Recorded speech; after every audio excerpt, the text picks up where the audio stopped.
When one of the biggest trash talkers in NBA history doesn't trash talk you, then you're doing something right. But what happens when that stance is reversed? NBA legend Larry Bird doesn't make too many public speeches or appearances, so when he does, everyone listens. The former Boston Celtics small forward has always been a fan of the new crop of talents in today's NBA, often defending modern basketball players from criticisms by ex-players from his generation. But in a shocking revelation, a friend of Bird has revealed that he is disgusted by the state of basketball today. But why the sudden change of heart? Well, we'll be looking at Bird's comments about the state of basketball today and what informed his new perspective on the modern game. Beneath him and probably with a little off balance. Bird with the steal behind the back to Nate Archibald, back to Bird. All right. In the 1980s, Larry Bird and Earvin Magic Johnson, through a cutthroat rivalry from both ends of the coasts, saved the NBA at a time when the league was struggling to draw some eyeballs and fill up arenas. Bird and Johnson spearheaded the Celtics-Lakers battles for a whole decade, and the fans knew they were expecting the ultimate showdown every time the two franchises and their star players met. They talk about it every day, somewhere. If I go to a foreign country, magic, what magic? I mean, it's the same everywhere. Bird's gritty blue-collar persona and motor mouth perfectly contrasted with Magic's flashy Hollywood persona. Together, they brought drama, excitement, and star power back to basketball. Their on-court tussles became must-watch events, laying the foundation for the NBA's focus on superstar rivalries and cementing the league's place in mainstream sports culture. But just being mentioned next to Magic for a whole decade is not the only reason Bird is considered a legend. He also revolutionized the role of the small forward and showed unprecedented versatility in the position. Before Bird's era, small forwards played more of a supporting role on the court, but through a combination of versatile skill sets like his lethal shooting, elite passing, rebounding, and defense, Bird turned the position into the centerpiece of team strategy. His ability to space the floor and contribute in every aspect of the game transformed how offenses operated, influencing the way basketball is played for decades after he retired. So imagine his displeasure at the downfall of the game he cherishes so much. Bird was a master of team basketball who prioritized helping his teammates over seeking personal glory. It's no surprise that a player like that would have a problem with the current state of the NBA when players are more concerned with being superstars with flashy highlight reels to hunt for shoe deals with instead of focusing on the glory of the whole team. Pass to the basket. You watch some of these games, the guy's 20 feet from the basket, he winds up driving in for a dunk. What are you kidding me? Where the hell is the defense? I mean, that's a total breakdown in defense. So, I mean, it's not a complicated game, and yet they do make it complicated. Every basketball fan is familiar with the flying opinion of most ex-NBA players like Charles Barkley and journalists like Stephen A. Smith that the NBA today is less physical and competitive than the 90s and the early 2000s. Despite the criticism that the NBA had greatly dipped in quality, Larry Bird defended the current set of NBA players while receiving his Lifetime Achievement Award in 2019. During his acceptance speech, Bird revealed that he doesn't like when old NBA players talk down on the new generation, and praised many players from this era like Klay Thompson and LeBron James. So why does the three-time NBA champion and two-time Finals MVP now think the NBA has lost its edge? You know, the one thing that I see happens often is you see these old broken down NBA players talking about their era and how great they were back then, and the players today are not as good as they were back then. That's crazy, man. I mean, obviously you haven't seen LeBron James the last 17, 18 years. You didn't see Klay Thompson score 37 points in one quarter, or you didn't see Klay Thompson, like I did, score 60 points in 32 minutes. Back in his day, Bird, like other players of the 80s and 90s, played basketball for the love of the game. You seldom heard of players sitting out games, complaining of the number of games per season, or barely playing the All-Star games like some sort of glamorized practice session. The sentiment that modern players might not survive the super physical game of the 1980s may not just be a speculation anymore, with the new trend of shooting threes to avoid driving up to the paint and facing some competition, and players intentionally sitting out games. I mean, definitely forcing players to play We saw what happened with the Joel, but it's something that probably league wants to. I don't know. I think I just don't like it how it forces players to play even if they're injured, if they wanna achieve something.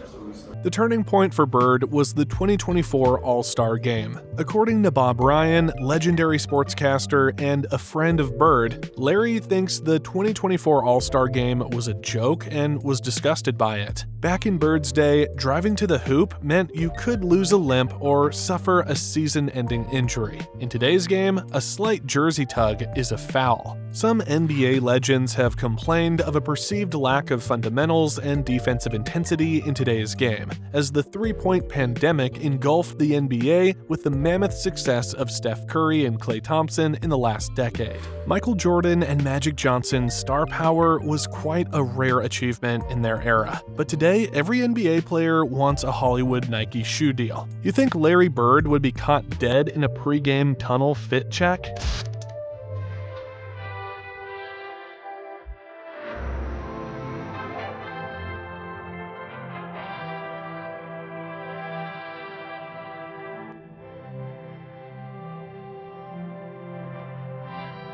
Nah, Larry's version of drip was his Converse sneakers and a sharp elbow. Larry Bird has a point. The NBA All-Star Game used to be intense and competitive. The players took it seriously, but looking at the last few years, the All-Star Game is basically a fancy pickup game. No defense, no urgency, and frankly, no respect for the fans who spent their hard-earned money to buy tickets to the arena. Kobe wouldn't stand for it. How did it come to this? So I went to Larry. And I said, Larry, what was your attitude toward All-Star games?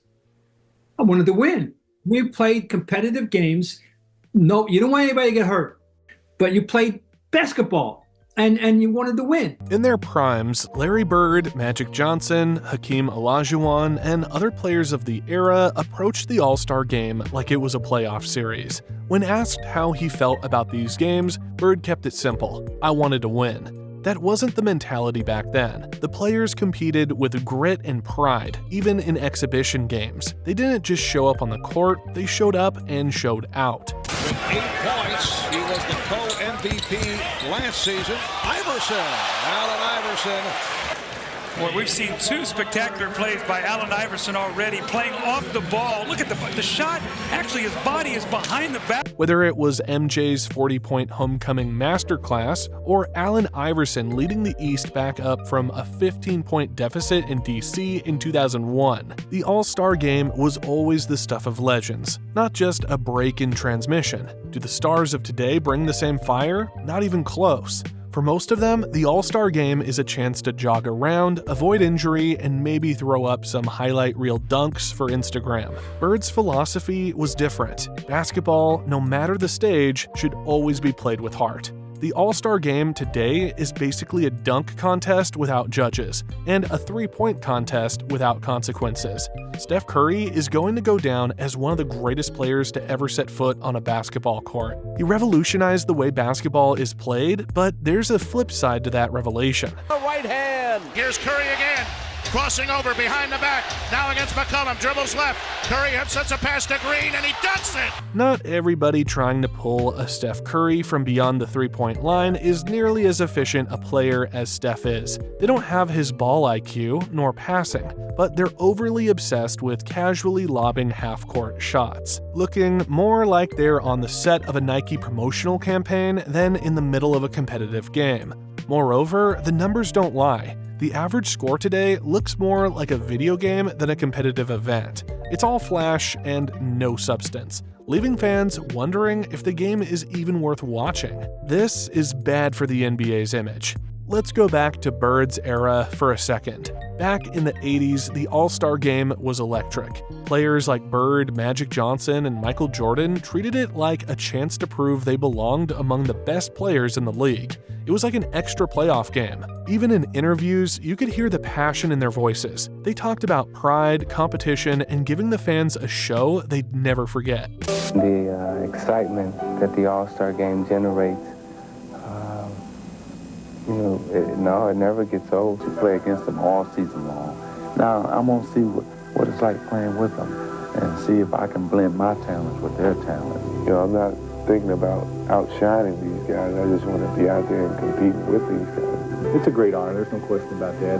The thing is, if I didn't get picked, I'd be pretty upset, you know, so I'm glad I'm here. Bird's first All-Star game, for instance, was a nail-biting duel that almost ended in stalemate. The 1990 All-Star game ended in a 138-133 score, a scoreline that is almost unimaginable in today's game, where defense is non-existent. So where did things go wrong? Somewhere along the line, the All-Star game stopped being about competition and started being about theatrics. Social media highlights, brand promotions, and player load management have sucked the life out of the event. The one thing I would really like to see is they play hard tonight in this All-Star game.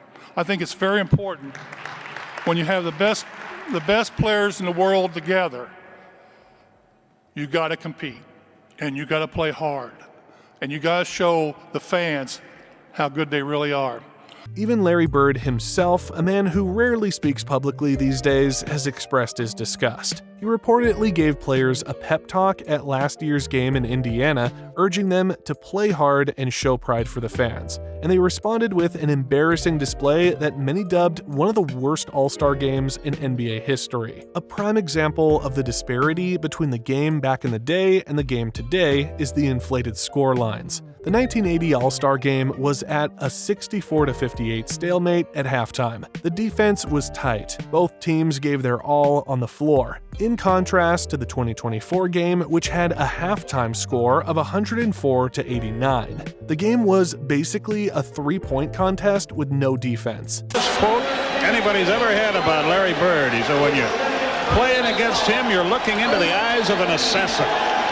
This doesn't mean three-point shots are not a vital skill in basketball. As a matter of fact, Bird himself was one of the first players to show how deadly a well-timed three-pointer could be. But in his day, the shot was a strategic weapon, not a crutch or a circus act for highlight reels. His final All-Star game in 1988 saw just 11 total three-pointers. In 2024, that number skyrocketed, a combining 67 successful three-pointers out of 168 attempts. The game has become a barrage of threes, with little to no post play, defense, and grit. You got Donovan Mitchell and Banchero for the East. Kawhi Leonard getting right into the mix. A healthy season this year. Good guy to bring in and knock down threes for the West. Anthony Edwards, their first minutes. Ironically, Steph Curry is one of the few players trying to revitalize the All-Star game. He proposed a round-robin format to inject some excitement back into the game. But as Bird would likely argue, the real solution is that the players need to care about the game and the fans again.